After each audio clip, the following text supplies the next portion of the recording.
Sudah ada edaran dari Majelis Desa Adat dan Parisada bahwa ogoh-ogoh ditiadakan, tidak perlu diarak karena masalah tidak boleh ada kerumunan, khususnya tentang ogoh-ogoh. Apa ogoh-ogoh tidak akan menghilangkan kreativitas?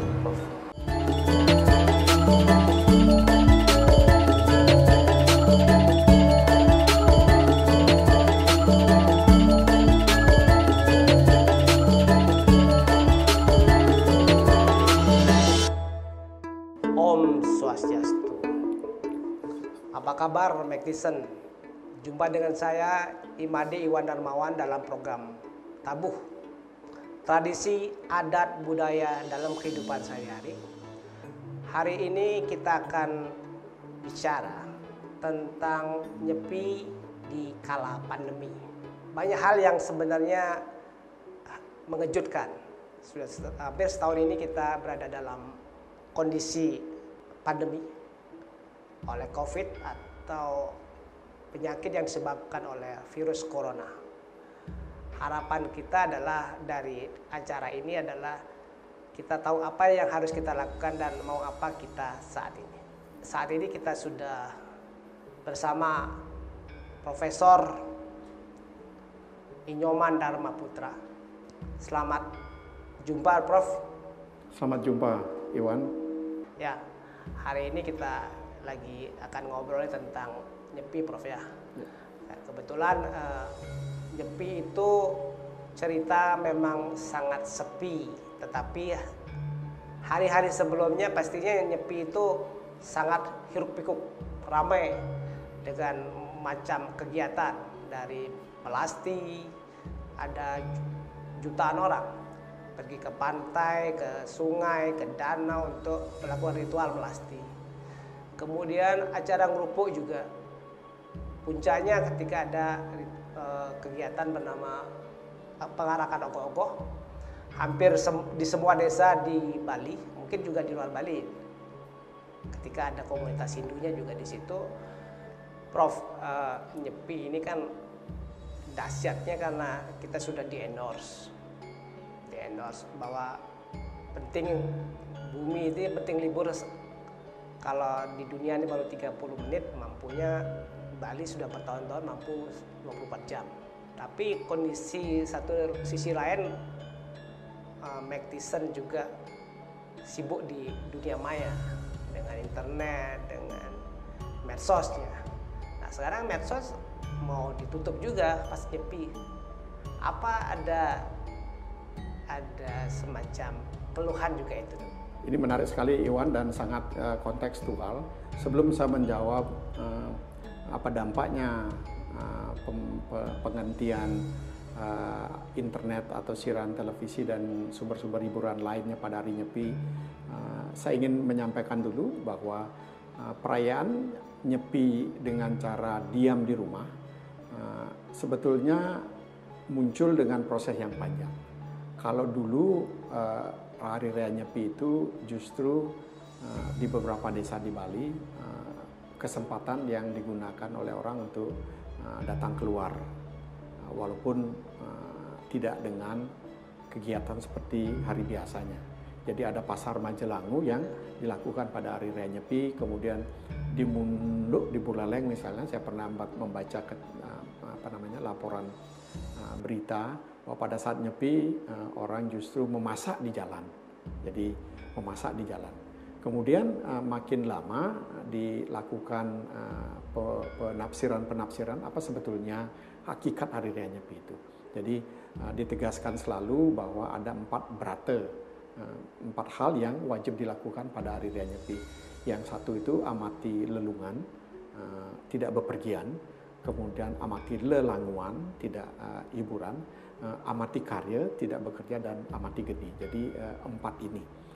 Nah, dengan 4 ini kemudian dirumuskan, disosialisasikan, sampailah akhirnya nyepi yang dulu tidak menjadi libur nasional, menjadi libur nasional. Kalau tidak salah itu awal tahun 1980-an. Kemudian 10 tahun kemudian, supaya perayaan nyepi kusuk, keputusan baru dibuat bahwa penerbangan pun dilarang untuk tiba di Bali saat itu. Jadi kalau dulu kan penerbangan masih ada sehingga orang bekerja, orang bepergian, sehingga esensi nyepi amati karir dan amati lelungan itu tidak jalan. Jadi makin lama disempurnakan, ditegaskan, didisiplinkan. Nah terakhir termasuk mematikan siaran televisi dan juga mematikan fasilitas internet. Nah ini semua sebetulnya untuk menghormati pelaksanaan Hari Raya Nyepi secara optimal seperti itu. Dan kalau kita balik sekarang, mungkin orang yang tidak merayakannya merasa terkekang ketika segala fasilitas umum yang dibutuhkan itu ditiadakan untuk 24 jam. Mungkin benar, tetapi kalau dikaitkan dengan pandemi sekarang, kan orang memang perlu tinggal di rumah.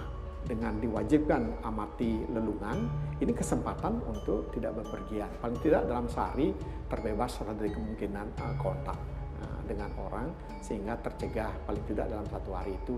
Kalau itu menjadi kebiasaan tentu lebih bagus. Yang kedua, tentang internet berkaitan dengan sosial media, tentu saja setiap orang mestinya bersyukur untuk bisa menertibkan diri pada hari Nyepi untuk say no to social media just for 24 hours, hanya 24 jam itu. Tiap hari kita sibuk dengan Facebook, dengan WhatsApp, dengan update ini, update itu. Rasanya tidak ada orang yang mampu menyuruh kita untuk berhenti, dan kalau kita berhenti, kita tergoda pada orang lain yang terus melakukan. Tapi sekarang ada Nyepi yang maksa kita untuk berhenti, mestinya kita bersyukur, dan saatnya untuk talk to yourself. Jadi melihat ke dalam, bukan lagi untuk melihat keluar. Jadi sebetulnya peraturan-peraturan itu tujuannya baik. Sekarang tinggal bagaimana kita membuat hal itu bermanfaat baik buat kita sendiri. Kemudian yang paling ramai kemudian puncaknya adalah ketika ogoh-ogoh itu diarak. Semua orang besar, kecil, tua, muda terlibat dalam kegiatan tersebut. Nah, tiba-tiba besoknya hari Nyepi. Sekarang pada tanggal 14 Maret ke depan ini 2001 kita akan masuk pada Isaka 1943. Suatu rentang waktu yang sudah cukup panjang, Prof.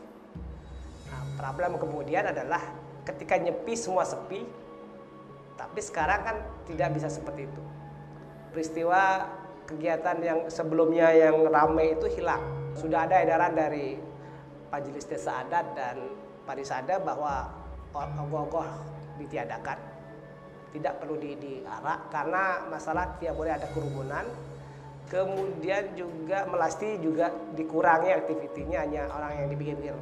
Itu pun harus dengan prokes, dengan tidak boleh menggunakan keramaian, tidak boleh juga berkumpul, harus menggunakan masker, dan banyak kegiatan yang jauh dari tempat melasti itu melakukan ngubang, ngayat dari tempat masing-masing. Nah, pertanyaan kemudian adalah karena Profesor adalah seorang yang mengamati budaya dan terlibat sebagai budayawan dan juga orang Bali, khususnya tentang ogoh-ogoh. Apa ogoh-ogoh tidak akan menghilangkan kreativitas?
terima kasih Iwan. Mohon izin untuk membuka masker terlebih dahulu.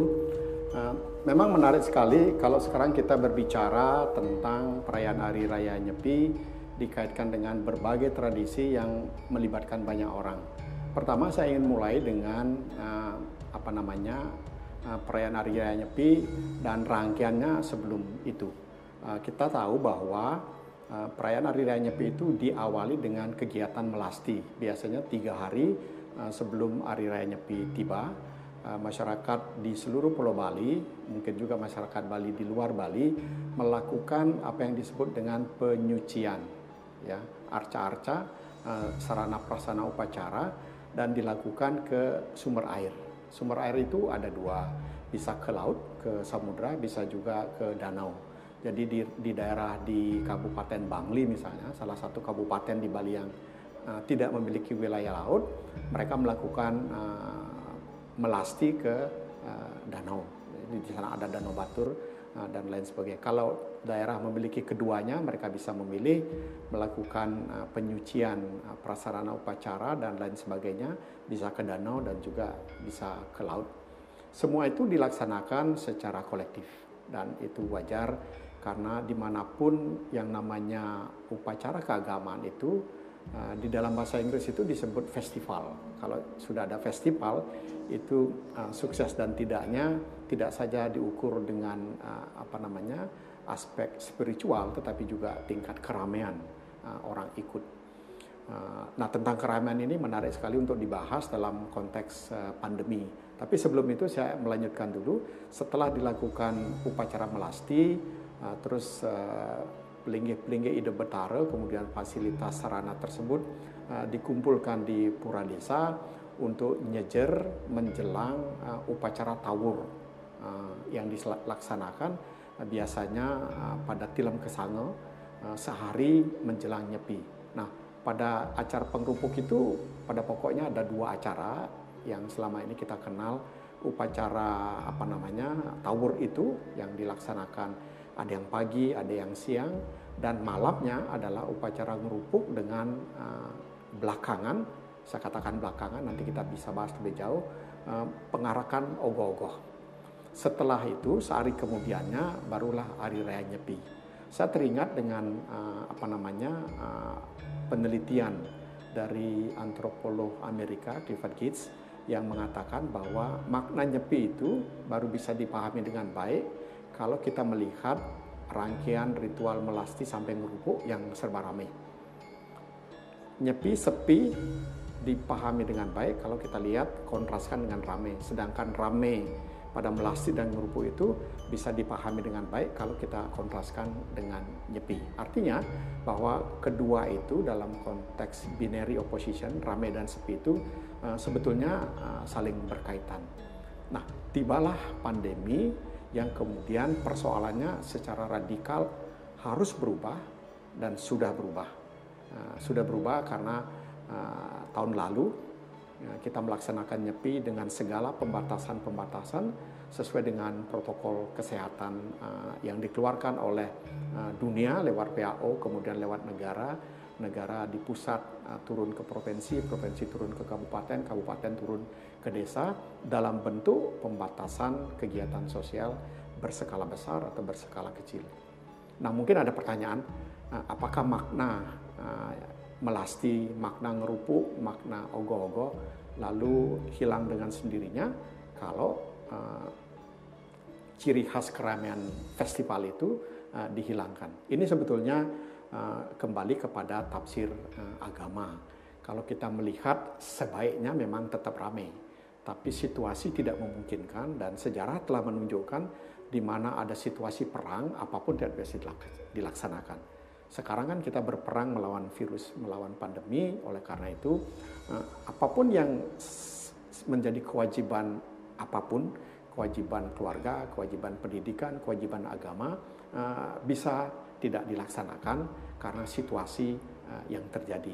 Saya kira itu yang bisa saya sampaikan. Kalau Iwan ada pertanyaan silakan. Ya, kita ke ogoh-ogoh dulu karena ogoh-ogoh itu yang membuat kontras kan nanti ramai sekali, bahkan mereka anak-anak muda itu membangun tidak saja artistiknya, tetapi sudah inovasi teknologi. Nah, apakah gerakan mereka untuk melakukan kreativitas ini tidak terputus, Prof? Itu mungkin Ya. dari segi kebudayaan. Imbauan pelarangan atau peniadaan, mungkin peniadaan lebih baik istilah yang dipakai daripada pelarangan, karena edaran dari Parisade dan PHDI tidak melarang, tetapi menghimbau untuk sebaiknya tidak melaksanakan.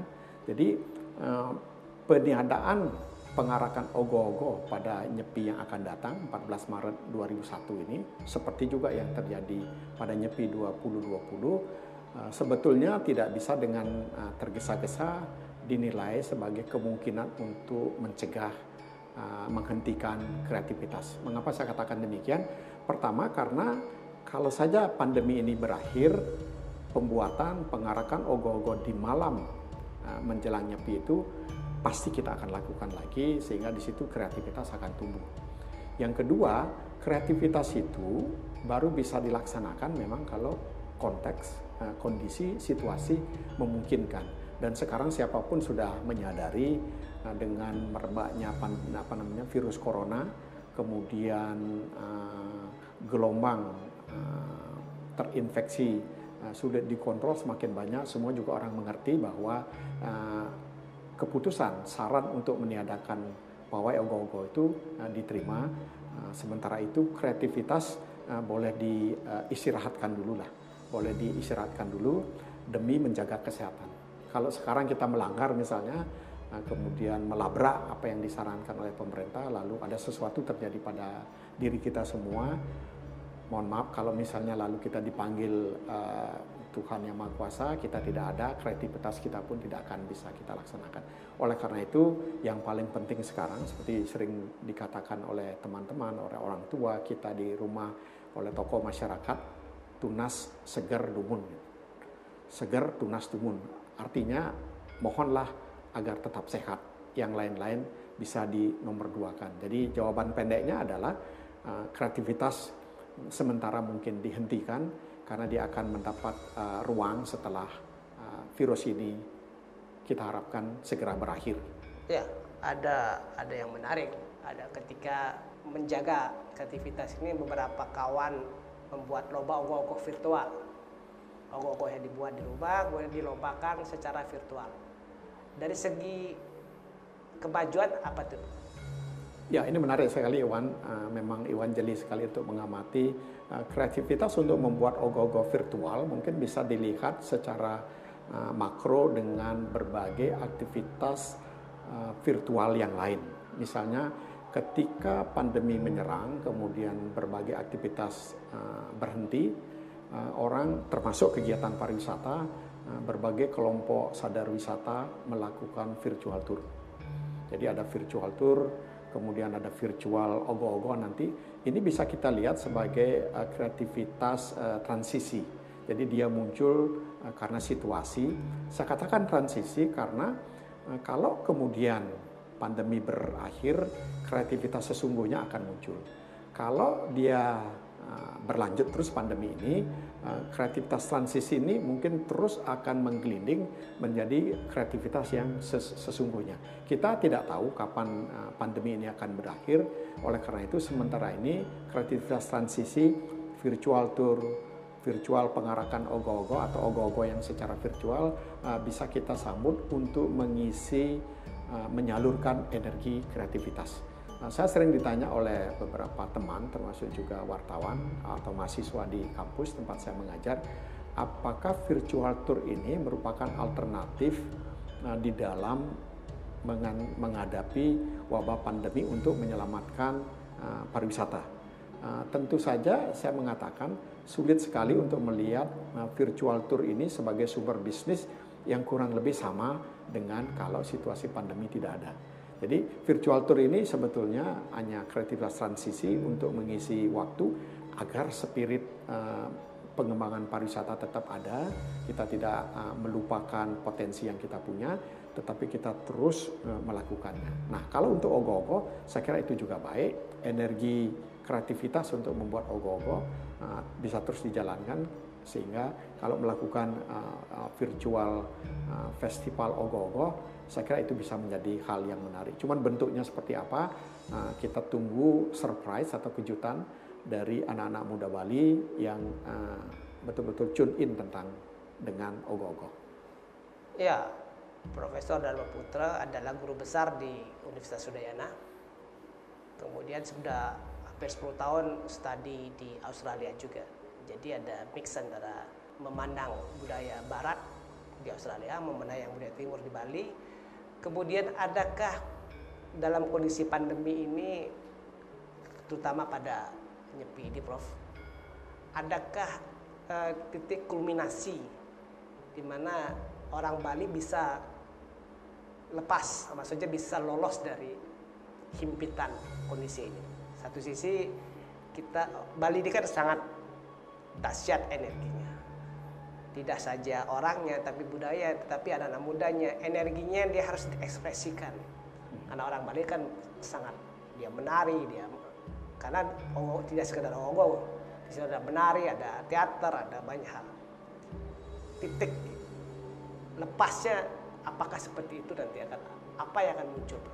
Ya, mudah-mudahan saya bisa dengan tepat menafsirkan pertanyaan Iwan. Apakah situasi pandemi ini bisa membuat orang Bali bisa terus misalnya menyalurkan kreativitasnya sehingga bisa lolos dari impitan pandemi ini? Kelihatan kreativitas itu sebetulnya tidak pernah final. Dia final berarti tidak ada kreativitas. Sepanjang kita berbicara kreativitas, dia harus kita lihat sebagai sesuatu yang bergerak atau yang move on. Kita akan lihat atau kita sudah lihat belakangan ini ketika terjadi pandemi dan terjadi pembatasan-pembatasan, awalnya kan orang sudah mulai merasakan bahwa tidak bisa lagi berkesenian untuk sajian kolektif. Ya, pentas kecak sudah tidak mungkin, orang pentas tari-tarian lain sebagainya itu juga tidak mungkin, dan juga kendala keduanya itu juga tidak ada yang menonton. Nah, dengan terjadinya pembatasan-pembatasan itu kita lihat misalnya adanya gagasan untuk memberikan ruang berkreasi secara virtual. Jadi Pemprov Bali lewat Gubernur Pak Koster dan timnya Dinas Kebudayaan Bali yang kebetulan dipimpin oleh Profesor Kun Anjana, seorang seniman lukis, memberikan ruang gerak kepada seniman-seniman untuk melakukan pentas secara virtual. Jadi selama tahun 2020 terakhir kemarin itu banyak sekali pentas-pentas virtual yang disponsori, yang diinisiasi oleh Dinas Kebudayaan Bali, dan itu kelihatan jalan. Keseniannya, pentasnya jalan, dilakukan secara virtual, mengikuti protokol kesehatan, dan tahun ini pun akan diteruskan seperti itu. Jadi itu bukti bahwa kreativitas itu di dalam situasi apapun dia harus tetap ada. Kalau tidak ada, bukan kreativitas namanya. Memang sejauh ini kita belum bisa melihat ada karya-karya yang mengagetkan, patut dipuja-puji yang lahir dalam situasi pandemi ini. Tetapi yang membanggakan kita bahwa spirit berkesenian masih ada, seniman-seniman masih tetap sehat, ini kita harapkan, dan kita hanya harus terbuka menunggu hasil karya mereka seperti apa kejutan-kejutan yang akan disajikan. Ya, kembali ke Nyepi. Nyepi adalah ibadah, Prof. Ibadah orang Bali itu kadang-kadang mix antara keramaian, antara sepi, antara komunal, antara keluarga. Apakah dalam karena setahun lalu kita juga seperti ini ya masih kondisinya, walaupun yang tahun lalu dadakan. Tapi sekarang apakah itu akan mengurangi nilai beribadah itu bagi orang Bali? Ya, karena situasinya adalah situasi perkecualian, ada pandemi, ada ketentuan pembatasan kegiatan sosial berskala besar dan seterusnya.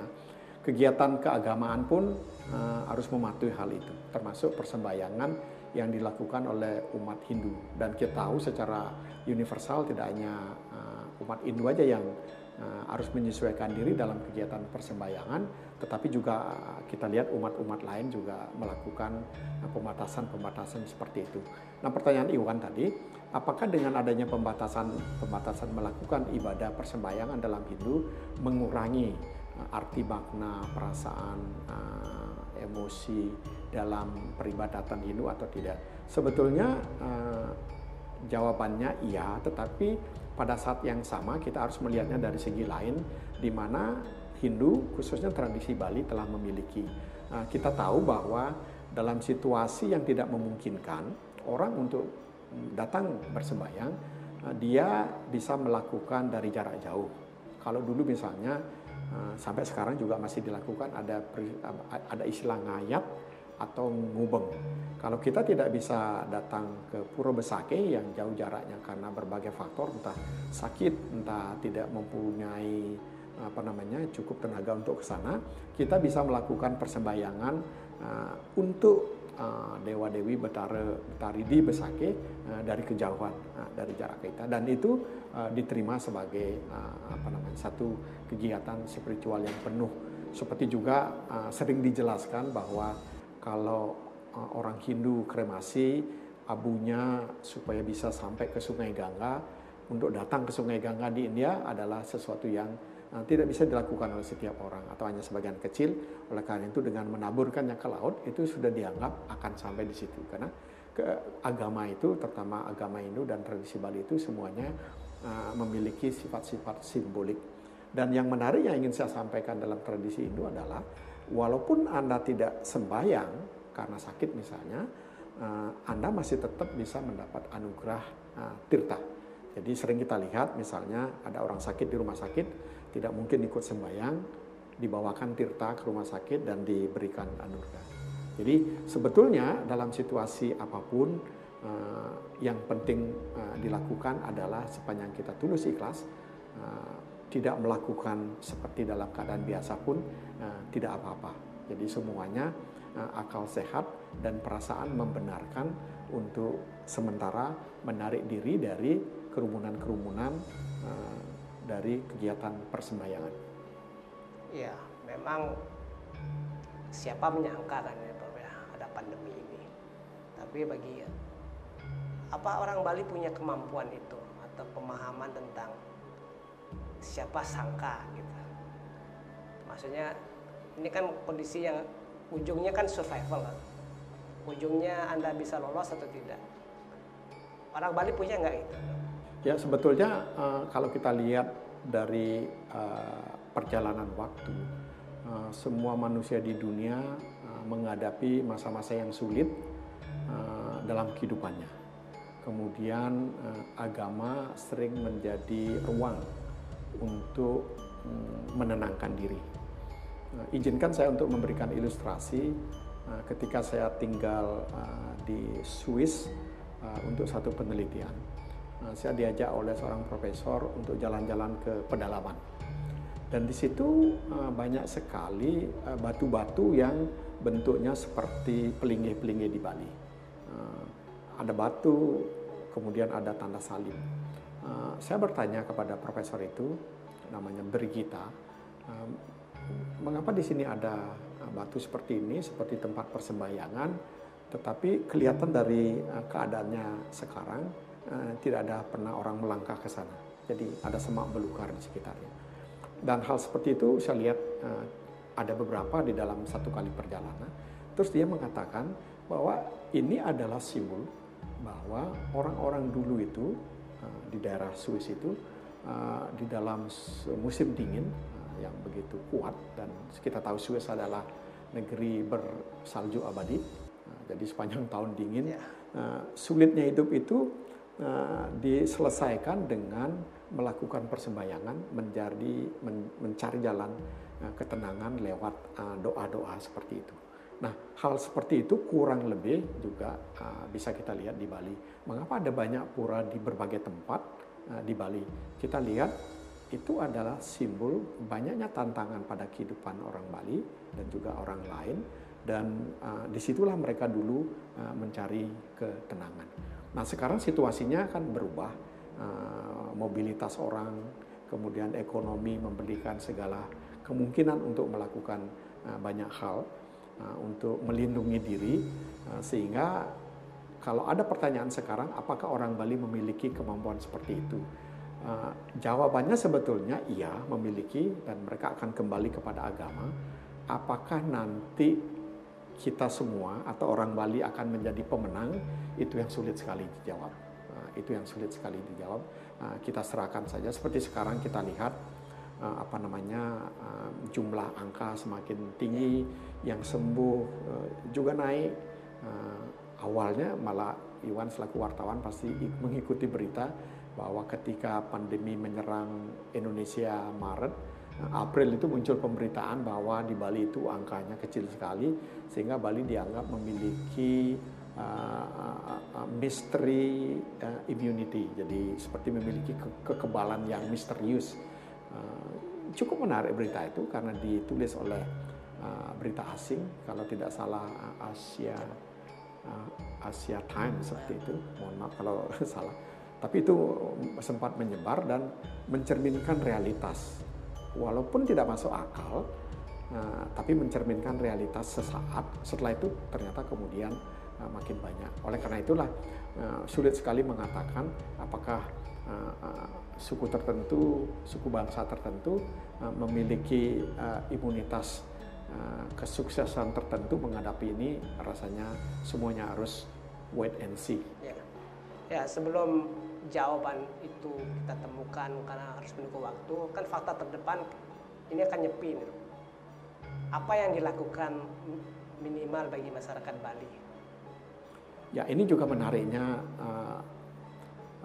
pandemi COVID-19 ini tiba di Indonesia bulan Maret ketika Presiden mengumumkan 2 kasus atau 3 kasus pertama di Jakarta. Kemudian tak lama kemudian jatuh Hari Raya Nyepi, dan Hari Raya Nyepi menjadi momentum yang luar biasa untuk melakukan lockdown di Bali dan juga di Indonesia. Waktu itu Nyepi yang mestinya sehari tidak melakukan kegiatan, akhirnya menjadi beberapa hari.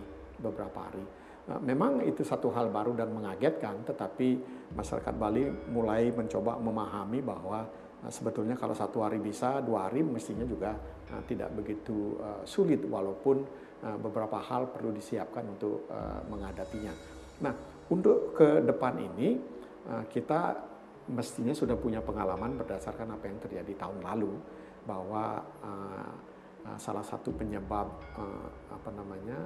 misterius immunity itu kemungkinan karena nyepi, kemungkinan karena pelarangan ogoh-ogoh. Tapi setelah itu ketika kedisiplinan tidak terjadi dan juga mungkin tuntutan dari faktor ekonomi, jumlah kasus di Bali seperti yang kita lihat juga sampai sekarang meningkat.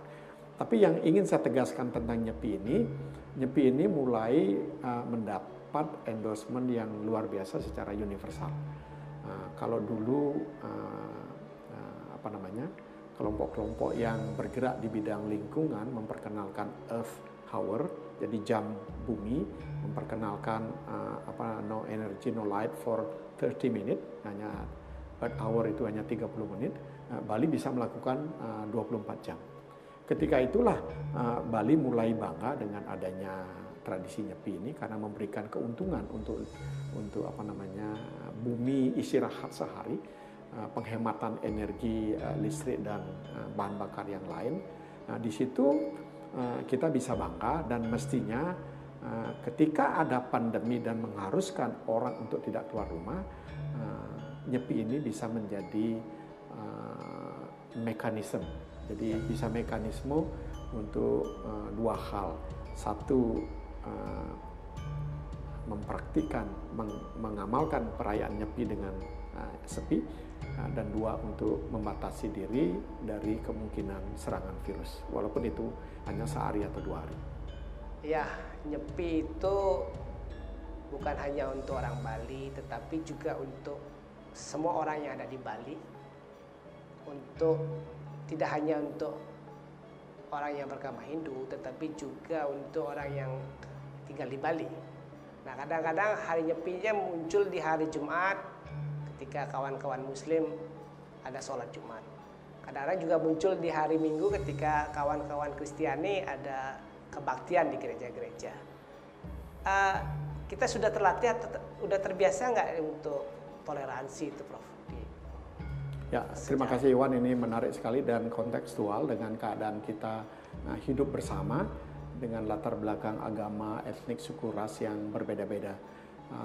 Kita bersyukur di Bali dan juga mungkin di daerah lain di Indonesia ada namanya Forum Kerukunan Umat Beragama, FKUB.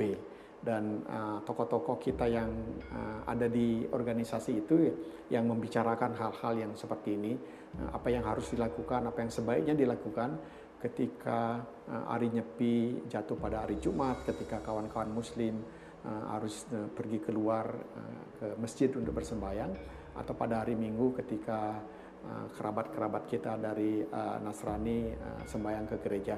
Nah, ketika tidak ada pandemi, ini sudah diatur dengan baik. Jadi diatur misalnya kawan-kawan Muslim bisa melakukan persembahyangan di masjid terdekat sehingga meminimais perjalanan, sehingga bisa memberikan kesuntukan penghormatan kepada esensi Nyepi, amati lelungan. Begitu juga yang lain. Jadi sudah diatur, rasanya tidak pernah ada masalah yang serius untuk hal itu. Semuanya berjalan baik sehingga Bali kita kenal, selalu dikenal orang sebagai tempat di mana toleransi tumbuh dengan baik. Nah, sekarang ketika ada pandemi, seperti pertanyaan Iwan tadi, ini sebetulnya seperti blessing in disguise juga.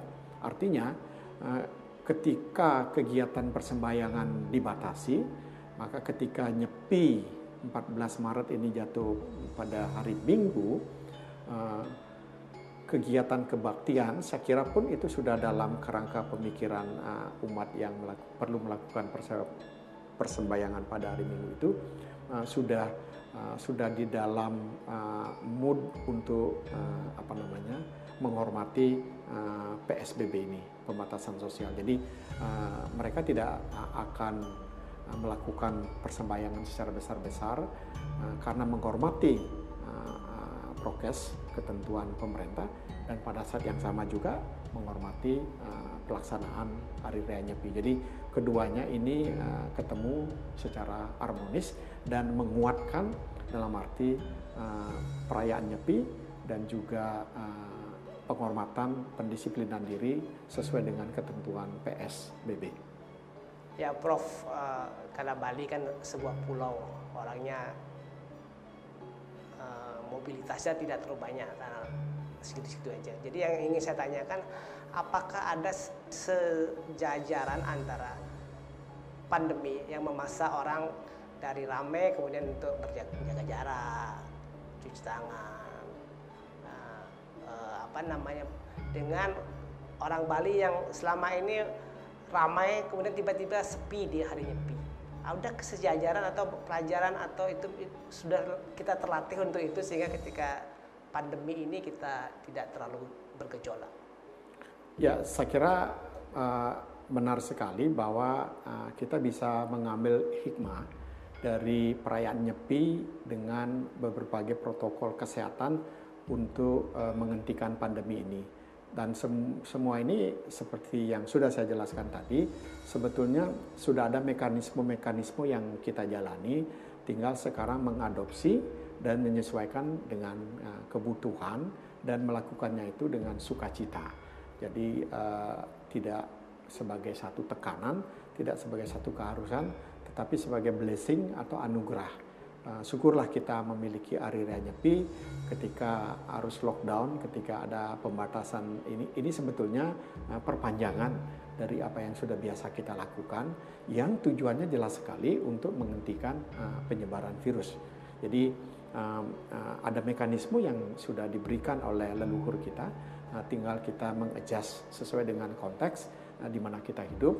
Dan sekarang pandemi dan Nyepi itu sebetulnya Nyepinya telah memberikan kita semacam kearifan lokal untuk membatasi kegiatan sehingga kita semua mendapat keselamatan dan kesehatan untuk kemudian bisa melihat lagi dunia ini menggelinding bergerak seperti sebelum pandemi. Ya, Terima kasih Prof, sudah panjang lebar kita bicara tentang Nyepi. Kesimpulannya adalah kita akan melakukan semua seperti apa adanya. Kita ikuti semua himbauan pemerintah. Kita yakin bahwa ketika kita tinggal di rumah, pemerintah tetap berjaga buat kita. Semeton kita para pecalang juga berjaga buat kita selama kita punya kondisi darurat. Bisa minta tolong sama pecalang juga untuk ke rumah sakit misalnya atau emergensi. Banyak hal yang kita lakukan, tetapi yang terpenting adalah kita jalankan semua ini seperti apa yang sesuai dengan aturan yang sudah dibuat oleh pemerintah ya. Terima kasih. Saya Imade Iwan Darmawan bersama Profesor Inyoman Dharma Putra pamit undur diri dari acara tabuh ini. Om Santi Santi. Om Santi Santi Santi Om. Santi Om.